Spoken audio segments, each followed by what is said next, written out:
Welcome back, guys. Uh, First of all, thank you for all your comments and your love and your hate in the comments from the first video on this vehicle. Hold on. Man, these people will start playing music as soon as I get the video started. Hopefully I don't get a copyright strike because I'm getting ready to open the door in a minute. But anyway, yeah, thank you, man.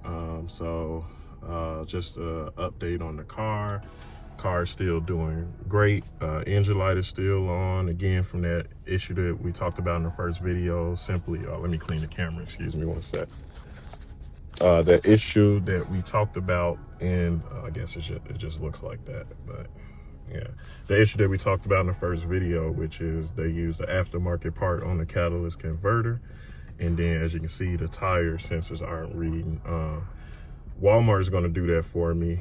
I think it's going to cost me around 75 bucks. It's just that they don't have the tire sensors in. I've been calling for like 3 days now, so finally somebody told me they'll hold them for me when they get them in. So Walmart said they do it for this vehicle all the time, so not too much worried about that.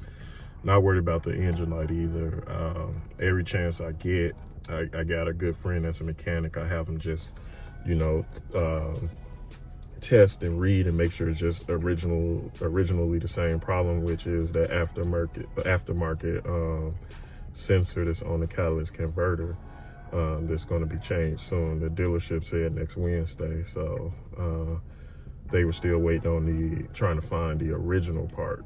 And so the guy said he should know something by next Wednesday.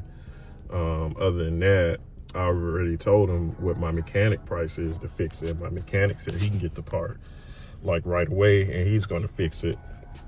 And so they'll just have to pay if they're, continuing to slow around, because I just really don't like looking at the engine light on here. But other than that, I mean, the car's on right now. It runs great, no noise. It does its thing. It's decent on gas when I'm not flooring it. Like I said, this vehicle actually, it got some speed to it, man. 288 horsepower. Like it gets up to be this big. It's very agile, like when you turn, but at the same time, it's like a really soft ride. So anyway, this video today is about this right here. Hold on one sec, let me turn that off. Okay, there we go. Gonna be changing the cabin filter, so stay tuned. I'm gonna hop over to the passenger seat and we're gonna change this cabin filter. I'll show you guys how to do it if you have this vehicle. All right, here we go. So now we're over here on the passenger side. I never noticed that little thing right there. It's pretty cool. I guess somebody could sit their phone so it could charge. Man, as you can see, it got the books that's still in there. I mean, the person took really good care of this car, whoever had it, man. They took really good care, but I'm not gonna hold you guys up with that. Let's get right into it. So you want to start by removing that piece so that snaps out pretty easy. And then on both sides, you got these pieces. And if you turn it, let's try it with my right hand. If you turn it, okay, I maybe turned it the wrong way. Let me try something else. Hang tight.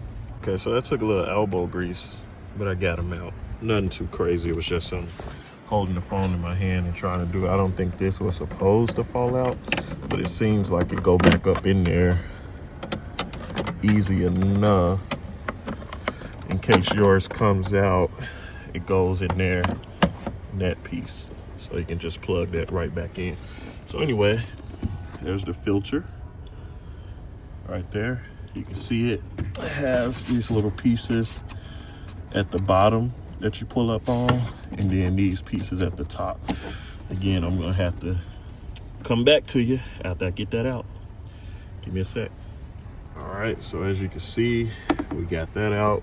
It is very filthy.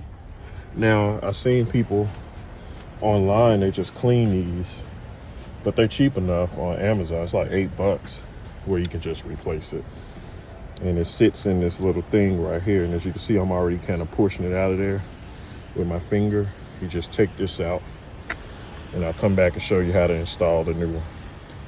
All right, here we go with 100% clean one. You want to make sure you put the airflow facing down in the tray.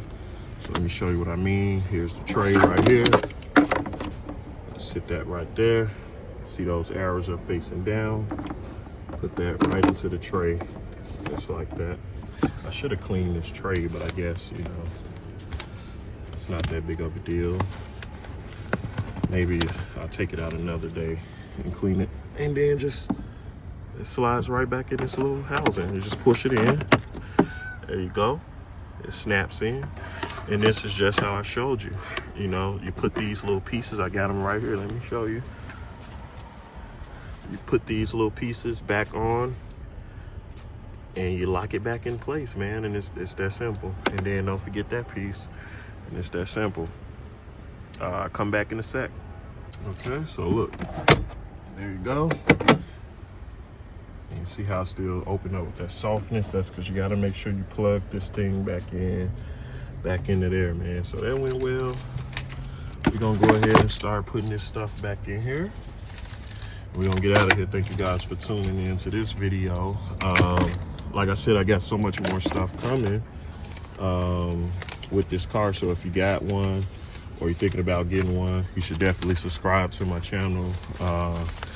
You could love on the vehicle, hate on the vehicle. It is what it is for me. I already bought it, so it's like, you know, too late to turn back at this point. So far, the vehicle's been driving great. I've heard nothing but negative things about this vehicle, but as far as my experience goes, my experience has been positive. I mean, the car drives great, other than the engine light being on due to the catalyst thing, which is not actually a mechanical issue. It is actually, the mechanical pieces working fine. It's just that these GM vehicles do not like aftermarket parts for that catalyst. So that is the thing with that. So yeah, man, other than that, man, you can say what you want to about this car, but I mean, the thing rolls. It starts up every day. I've done a few long distance drives with it and I have had no problems. So I'll continue. Backup camera works. Everything works on this car. This little entertainment system in the back, everything works, man. Everything. So, you know, it is what it is, man. If I fall flat on my face and the car fails, I'll be sure to come back and let you know. Otherwise, I'm gonna continue to update you that the car is doing fine. It's doing wonderful. It's been running this whole time. No engine sounds, no nothing, man. The thing just rolls, man. So anyway, thanks for tuning in.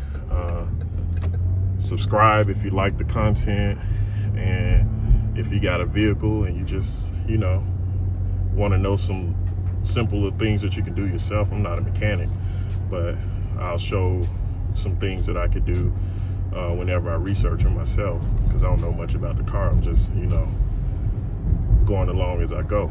But anyway, thanks for tuning in. I'll let you guys go right here. Peace out.